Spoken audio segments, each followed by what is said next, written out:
On this episode of WGTV, new neighborhoods and high schools are affecting traffic patterns. One junior powers through her condition to continue her passions, and one sophomore is showing leadership in water polo. These stories and more on this episode of WGTV.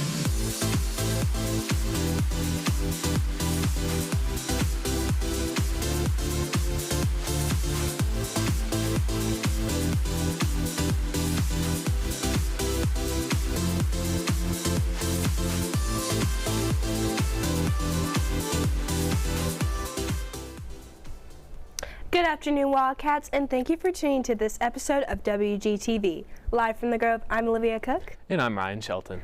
We have many exciting stories coming up, but first, Ryan's going to catch you up on what's been happening at the Grove. Ryan? Thanks, Olivia. Are you interested in National Honor Society? This Wednesday, September 3rd, there will be an interest meeting held in the auditorium. This meeting is required for those who are planning to apply for the 25 through 26 school year. For more information, you can look in your weekly email. As of Sunday, homecoming tickets are officially on sale. Tickets cost $30 per person and sales close September 13th at 7 p.m. The link to purchase your ticket and fill out the date for an outside of school form is in your email. And this Wednesday, a new Whole Foods opened at the southeast corner of 380 and Custer Road in McKinney. Customers arrived as early as 8 a.m. to experience the store's grand opening. The store's regular hours will be from 8 a.m. to 9 p.m. daily.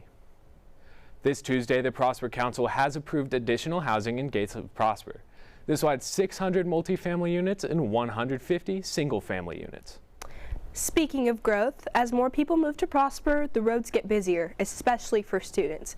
Christopher Munchmeyer has a story on how the district and the town are managing these changes. Every day, hundreds of cars crowd these roads around Walnut Grove. What might seem like a normal afternoon drive has turned into a daily struggle for students and parents. Traffic patterns are shifting, making it harder for parents and students to come to and from school on time. Traffic it's stressful and there's a lot. So it takes all of us to be patient. We want to make sure that everyone's safe. But as everyone starts getting in their routine, it starts smoothing out. That communication starts happening those first 2 weeks, 3 weeks of school, and it starts getting better. While patience and communication helps everyone, the reality of traffic hits at 4:15 every school day. Traffic affects me when I'm leaving the school because it's always super busy every day. There's tons of cars, it's just a lot of traffic. It just takes a long time and it's kind of stressful sometimes when I'm in a rush to get home. I'm at the intersection here of First Street and Coit, and this is where you'll start to see some of the traffic buildup coming from Walnut Grove. This is affecting students and families trying to get home and to work. We created a map that showed here's the road network for the town. And you'll see on that map, a lot of that is adjacent to schools all over town, so you can see where that support is. And then lastly, on that map, there's additional roads shown in blue that we're going to be constructing. And a lot of those, again, are to support the various schools coming online. Traffic around the Grove doesn't just affect students. Parents, teachers, and neighbors are also feeling the impact as the area continues to grow. For WGTV, I'm Christopher Munchmeyer. If you notice traffic slowdowns or hazards, you can submit a service request using the Town of Prosper's My Prosper mobile app or website. It lets you report issues like concerns. It lets you report issues like road concerns and sidewalk problems. And speaking of road construction, the Dallas North Tollway is currently being expanded northward. According to ABC News, NTTA spokesperson Michael Ray said the extension will add 13.7 miles and serve as a direct link between downtown Dallas and Denton counties. This project is supposed to be completed by 2027. And starting September 1st, lab-grown meat will be banned throughout the state of Texas, although only one restaurant in Austin has offered this so far in the form of salmon. However, Texas lawmakers are still passing this bill in concern of lab-grown meat disturbing the farming industry. Football season isn't the only thing starting tonight. The Wildcat Marching Band has been preparing for their 2025 show. Emma McQuitty highlights a student who has found a passion for leadership. Friday Night Lights marks the start of marching band season. But for one junior, Gabby Gaidosh, her season looks a little different. So what I have it's called osteoporosis. So it's a brittle bone disease, basically. It just means I have a lot more fragile bones than most people, so they're a lot easier to break. And I broke. So my freshman year, when I marched, I broke my foot. I fractured my foot. I still marched. Wasn't a great decision, but I still did. And then After that, then I fractured my hip and my other foot, so I was in a wheelchair for the rest of freshman year. Despite Gaidosh's condition, she's found a way to continue her love for marching band by becoming a drum major, even if it wasn't on purpose. I never thought about it until my director, Miss Youngson, she brought it up to me when we were around leadership tryouts. I handed her the paper, and she's like, why didn't you circle drum major? And it shocked me, and I just, like, my heart sank, but in a good way. And it just took me a second, and I was like, that's what I'm supposed to do. Gaidosh is now in her second year of being a drum major, but it took some time to find her tempo. It's always hard when you're a younger member of the band, especially if you're someone who's going into your second year ever, and there's seniors that you're hoping to lead, right? And you're hoping to inspire and help and serve and all of those things. You've only just done this one time. If you come back to the idea that leadership is service to others and you're there to help them, then the idea of this sophomore being, you know, higher up than a senior, that's not what the case is, right? It's someone with a skill set that is able to help someone. Through music, Gaidosh has been able to protect her body while doing what she loves. For WGTV, I'm Emma McQueen. If you would like to watch the Wildcat Band perform their halftime show for the first time this year, they will be at Newman Smith tonight at 7. Speaking of halftime, Austin Cunningham is in studio to serve up your sports recap. Austin? Thanks, Olivia. We had breaking news coming from the NFL yesterday as the Dallas Cowboys traded star pass rusher Micah Parsons to the Green Bay Packers in exchange for their first-round picks over the next 2 years, as well as defensive tackle Kenny Clark. If Dallas sports fans thought things couldn't get any worse after the Mavs got rid of Luka, well, they'd be wrong.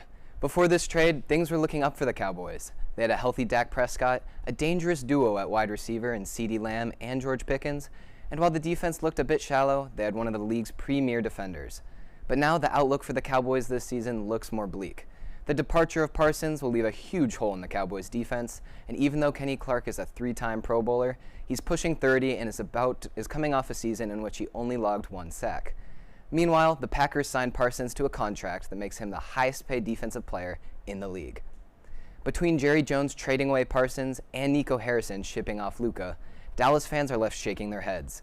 But unlike them, Wildcat fans have something to cheer about, because Walnut Grove came away with big wins this week.